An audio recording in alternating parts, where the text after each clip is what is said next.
Hello दोस्तों, आप सबका एग्जाम स्टडी सेंटर चैनल में स्वागत है। मैं हूं आशीष मीणा और आप देख रहे हो आपके YouTube channel exam study centre channel को। तो आज के इस वीडियो में हम चर्चा करने वाले हैं किसकी, यूपीएससी आरओ के बारे में। किसके बारे में? यूपीएससी और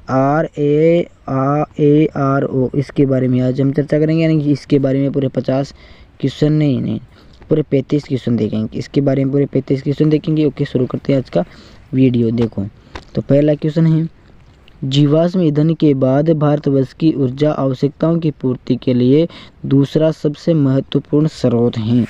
क्या है? जीवाश्म ईंधन के बाद भारतवर्ष की ऊर्जा आवश्यकताओं की पूर्ति करने के लिए दूसरा सबसे महत्वपूर्ण स्रोत। इसका करेक्ट आंसर होगा डी, ऊर्जा स्रोत। इसका बिल्कुल सही आंसर हो जाएगा। ओके दोस्तों, अगला प्रश्न है, उत्तर प्रदेश के निम्नलिखित किस ऐतिहासिक मेले में हिंदू और मुसलमान दोनों आते हैं? क्या है? उत्तर प्रदेश के निम्नलिखित किस ऐतिहासिक मेले में हिंदू भी आते हैं और मुसलमान भी आते हैं, यानी कि दोनों आते हैं? तो इसका करेक्ट आंसर होगा नौचंदी का मेला। नौचंदी का मेले में दोनों आते हैं। ओके दोस्तों, अगला प्रश्न है, निम्नलिखित क्या है? निम्नलिखित में से कौन भारत की सबसे बड़ी मीठे पानी की झील है? सभी को पता है, कक्षा 5 से पढ़ते आ रहे हो। वुलर झील है सबसे मीठे पानी की झील है। ओके दोस्तों, अगला प्रश्न है, समुद्री चक्रवाती तूफान तोकते किस सागर से उत्पन्न हुआ था ना? समुद्री चक्रवाती तूफान क्या नाम था? तोकते था। और कौन से किस सागर से उत्पन्न हुआ था? तो उसका नाम है अरब सागर से। क्या नाम है? अरब सागर। इससे वो उत्पन्न हुआ था। ओके, अलग सातों क्वेश्चन है, मिताती एक्सप्रेस किन दो शहरों के बीच चलती है? मिताती एक्सप्रेस ट्रेन है, शायद बस है या ट्रेन लगती है मुझको तो मिताती एक्सप्रेस किन दो शहरों के बीच चलती हैं? तो इसका करेक्ट आंसर होगा डी, ढाका न्यू। क्या नाम है? ढाका न्यू जलपाईगुड़ी। ओके, तो ये करेक्ट आंसर हो जाएगा।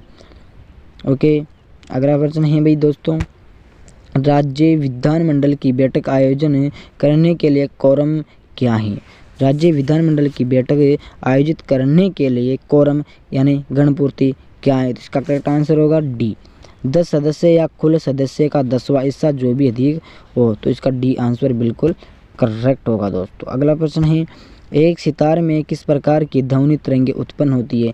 एक सितार में किस प्रकार की ध्वनि तरंगे उत्पन्न होती हैं?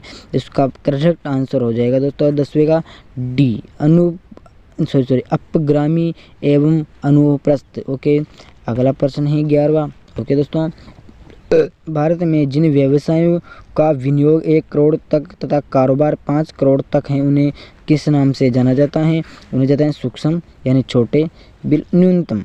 सूक्ष्म यानी छोटे, बिल्कुल छोटे उद्यम के बारे में जाने जाते हैं। ओके, अगला प्रश्न है दोस्तों 12वां, निम्न ऋतुओं को भारतीय कैलेंडर के अनुसार कालक्रमानुसार व्यवस्थित कीजिए। तो इसका करेक्ट आंसर बी होगा, यानी कि नीचे दिया है बी, थर्ड, तीसरा, दूसरा, चौथा और फर्स्ट। ओके, इस प्रकार से वो जम जाएंगे। ओके, अगला 13वां प्रश्न है, निम्नलिखित राज्यों में से किसने ई राशन कार्ड सेवा सर्वप्रथम प्रारंभ की थी? तो दिल्ली ने प्रारंभ की थी। वैसे तो सबसे पहले छत्तीसगढ़ ने, किसने? छत्तीसगढ़ ने, लेकिन इसमें दिल्ली है तो इसमें दिल्ली ने सबसे पहले शुरुआत की थी। ओके, याद रखना छत्तीसगढ़ ने भी शुरुआत की थी। अगला प्रश्न है, भारत की संसद द्वारा आपदा प्रबंधन अधिनियम पारित, जो आपदा प्रबंधन होती है वो अधिनियम पारित वो कौन सी है? तो उसका करेक्ट आंसर होगा 2005। ओके, कौन सा होगा? 2005। ओके दोस्तों, अगला प्रश्न है, भारत वन स्थिति रिपोर्ट। क्या है? भारत वन स्थिति रिपोर्ट 2019 के अनुसार निम्नलिखित में से किस राज्य में जनजातीय जिलों की संख्या सबसे अधिक है? तो इसका करेक्ट आंसर होगा डी यानी मणिपुर। ओके, डी यानी मणिपुर हो गया। ओके दोस्तों, अगला प्रश्न है, निम्नलिखित में से विश्व में मछली का सबसे बड़ा उत्पादक देश कौन सा है? तो वो है भाई चीन। कौन सा है? चीन है भाई दोस्तों।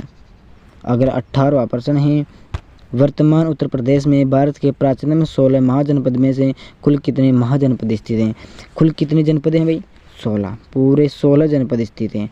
ओके, मुझे याद भी हैं पूरे 16 जनपदों के नाम। और तो वर्तमान में कुल कितने महाजनपद स्थित हैं? तो 18वें का आंसर होगा सी। ओके, कितने हैं? 8 है। कि 16 मुझे पूरे याद। अंग, मगध, काशी, कौशल, वज्जी, मल, चेती, वत्स, कुरु, पांचाल, असमक, अवंती, कंबोज, गंधा। शायद पूरे नहीं हुए लेकिन मैं भूल चुका हूँ आधे को, एक दो याद नहीं है लेकिन वैसे तो पूरे याद है। ओके, लेकिन आप हंसना मत कि गुरुजी याद नहीं है। देखो दो एक जैसे बल्ब को किस प्रकार जोड़े पर अधिक रोशनी मिले। दो बल्ब को इस प्रकार जोड़े कि अधिक रोशनी मिले, इसका करेक्ट आंसर होगा बी, यानी दो में से अधिक। देखो दूसरा, दोनों समांतर क्रम में जुड़े हो, दोनों समांतर क्रम में जुड़े हो तभी ज़्यादा रोशनी देंगे। ओके दोस्तों, अगला प्रश्न है, निम्नलिखित में से कौन सही सम्मिलित यानी सही नहीं है। तो इसका आंसर है भारतीय संविदा अधिनियम 1870 में नहीं हुआ था। मैं भूल गया, अभी मैंने देखा था लेकिन मुझे याद नहीं है। ओके, अगला प्रश्न है, निम्नलिखित में से कौन विरासत शहरों के समग्र विकास के लिए चुने गए 12 हृदय शहरों में से नहीं है। देखो मुझे इसका याद तो नहीं है लेकिन इनमें से शायद मेरे हिसाब से है नहीं। इसका सही आंसर अजमेर होगा। ओके, करेक्ट आंसर इसका अजमेर होगा। ओके दोस्तों, अगला प्रश्न देखते हैं। अगला प्रश्न है, महिला निम्नलिखित में से कौन सा सम्मिलित नहीं है। निम्नलिखित में से कौन सा सही सम्मिलित नहीं है। तो इसका उत्तर होगा 22 में डी, राष्ट्रीय पोषण मिशन 2003 में नहीं हुआ था, 2008 में हुआ था मेरे हिसाब से शायद। ओके, अगला प्रश्न है, अंग्रेजी वर्णमाला के कितने अक्षर कैपिटल एक दर्पण में मूल रूप से सामान्य दिखाई पड़ेंगे। तो इसका आंसर है सी यानी 11। ओके, 11 इसका करेक्ट आंसर हो जाएगा। ओके दोस्तों, अगला प्रश्न है, ब्रिटिश भारत में सैन्य बल पर केंद्रीय राजस्व का कुल कितना प्रतिशत व्यय होता है। तो इसका आंसर है 40%। कितना? 40%, इसका बिल्कुल सही आंसर हो जाएगा। अगला है, दक्षिण एशियाई क्षेत्र के लिए भारत का 6 सूत्रीय प्रस्ताव भारत के किस प्रधानमंत्री द्वारा प्रस्तुत किया गया था। तो इसका करेक्ट आंसर होगा दोस्तों 26 है ना, तो हाँ, तो 25 यानी बी, इसका बिल्कुल सही आंसर होगा अटल बिहारी वाजपेयी। ओके, भारत के किस ओके एशियाई। अगला 27वां क्वेश्चन देखते हैं। अगला है, तुलसी के पौधे का औषधीय महत्व निम्नलिखित की उपस्थिति के कारण होता है, यानी कौन सी उपस्थिति के कारण होता है। तो इसका करेक्ट आंसर सी होगा, फिनोल एवं फ्लेवोनोइड्स। ओके, फ्लेवोनोइड्स इसके द्वारा होता है। ओके दोस्तों, अगला प्रश्न है, निम्नलिखित शब्दों में से कौन सा एक शब्द टीचर्स शब्द से नहीं लिखा जा सकता। ओके, तो करेक्ट आंसर होगा इसका चेयर, टीचर्स से नहीं लिखा जा सकता, टीचर्स, चीर्स, सर्च। ओके, तो इस प्रकार से बनने वाले शब्द होते हैं। अगला प्रश्न देखते हैं। ओके, अगला प्रश्न है दोस्तों, 17 सितंबर 2021 को शुरू किया गया अखिल भारतीय अभियान एक पहल संबंधित था। जिसका करेक्ट आंसर होगा ए, न्याय आपके द्वारा से। तो यही पहल है। ओके, एक पहल थी तो वो है न्याय आपके द्वार से। ओके, अगला प्रश्न है, निम्नलिखित में से कौन भारत आने वाला यात्री पुर्तगाल देश का नहीं था। क्या है, निम्नलिखित में से कौन भारत आने वाला यात्री पुर्तगाल देश का नहीं था। तो उसका नाम है भाई पीटर मुंडी। क्या नाम है? पीटर मुंडी भारत का यात्री नहीं था, पुर्तगाल देश का नहीं था, भारत आया था लेकिन ये पुर्तगाल का नहीं था। अगला प्रश्न है 33वां, अंग्रेजों के विरुद्ध बनारस विद्रोह का नेतृत्व किसने किया। तो इसका बिल्कुल सही आंसर होगा राजा चैत सिंह ने। किसने? राजा सिंह चित्र ने नेतृत्व किया था बनारस विद्रोह का।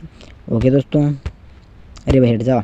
अगला प्रश्न देखो, भारत के कृषि क्या है, भारत के कृषि उत्पाद व्यापार वाणिज्य बिल 2020 में से निम्नलिखित में किसका उल्लेख नहीं किया गया। जिसका करेक्ट आंसर होगा दोस्तों सी, न्यूनतम समर्थन मूल्य। ओके दोस्तों, अगला प्रश्न देखते हैं। अगला प्रश्न है, निम्नलिखित में से किन राजाओं को जनता द्वारा प्रत्यक्ष रूप से चुना गया। तो इसका बिल्कुल सही आंसर होगा दोस्तों हर्षवर्धन। क्या नाम होगा? हर्षवर्धन। नहीं ये नहीं होगा, अगला है ये, केवल 1 2 4 किनको चुना गया? हर्षवर्धन को, गोपाल को चुना गया, नंदीवर्धन पल्लव को चुना गया है। ओके, तो यही आंसर होगा, यशवर्धन को नहीं चुना गया। ओके, अगला 36वां क्वेश्चन है दोस्तों, अंतर्राष्ट्रीय आलू केंद्र यानी CIP का मुख्यालय कहाँ पर स्थित है। तो इसका करेक्ट आंसर होगा लीमा पेरू में। कहाँ पर स्थित है दोस्तों? लीमा पेरू में स्थित है। ओके, अगला प्रश्न है, काकोरी षड्यंत्र केस में प्रधान आरोपी पंडित राम प्रसाद बिस्मिल को उत्तर प्रदेश के किस शहर में फांसी दी गई। तो वो था भाई शायद मेरे हिसाब से गोरखपुर। बिल्कुल सही आंसर है गोरखपुर, बिल्कुल सही आंसर बी हो जाएगा। ओके दोस्तों, अगला प्रश्न देखते हैं। 10 दिनों से क्या है, 10 दिनों से अधिक दिन तक उपवास करने पर लीवर पर क्या प्रभाव पड़ता है? सही पड़ता है या गलत पड़ता है? बिल्कुल गलत पड़ता है। लीवर में क्या है, ये रहा, लीवर में ट्राइग्लिसराइड बढ़ने लगता है। नहीं नहीं नहीं नहीं, ये नहीं होगा, ये नहीं होगा, इसका ये होगा ये दोस्तों, ए होगा। लीवर में ग्लूकोज स्तर कम हो जाता है जो बिल्कुल शरीर के लिए बहुत ही हानिकारक होता है। अगला 41वां, निम्नलिखित में से उत्तर प्रदेश का कौन सा जनपद नेपाल के साथ सीमा साझा नहीं करता है? बिल्कुल भी। तो भाई दोस्तों इसका करेक्ट आंसर हो जाएगा ए का ए, बलरामपुर। ओके, बलरामपुर हैं जो नेपाल के साथ सीमा साझा नहीं करता है और ये जनपद हैं। ओके दोस्तों, अगला प्रश्न अब हमारा, जा दिन जन्म भयो का धरती असी अढ़ाई हाथ उपयुक्त उचित उक्ति लोकोक्ति का संबंध उत्तर प्रदेश के किस ऐतिहासिक विभूति से हैं? तो ये हैं भैया सी, यानी अल्लाह से हैं। किससे हैं?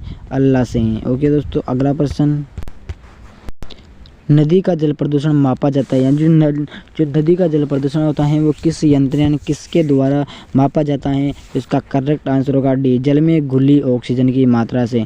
किसे? जल में घुली ऑक्सीजन की मात्रा से मापा जाता है। ओके दोस्तों, अगला प्रश्न है, उत्तर प्रदेश की कुल जनसंख्या में कार्य बल का प्रतिशत है, जिसका करेक्ट आंसर होगा बी, 23.7%। ओके दोस्तों, अगला प्रतिशत है, भारत में पहला रबर टायर आधारित मेट्रो कहाँ बनाया जा रहा है? अभी वर्तमान में बनाए जा रहे हैं, तो कहाँ पर बनाया जा रहा है? तो इसका करेक्ट आंसर होगा नासिक में। कहाँ पर? नासिक में बनाया जा रहे हैं। अगला प्रश्न है, मकड़ियों द्वारा उत्पादित रेशम कहलाता है, तो इसका करेक्ट आंसर होगा गौसामर रेशम। कौन सा? गौसामर राजस्थान रेशम। ओके, तो ये हमारे पूरे 37 कितने 37 UPSSC ARO ये जो भी हैं उसके पूरे 37% कंप्लीट हो चुके हैं। कल देखेंगे और पूरे शायद 50 हो सकते हैं कल। ओके, कल देखेंगे पूरे बाकी के। ओके, जब तक सभी दोस्तों को जय श्री राम।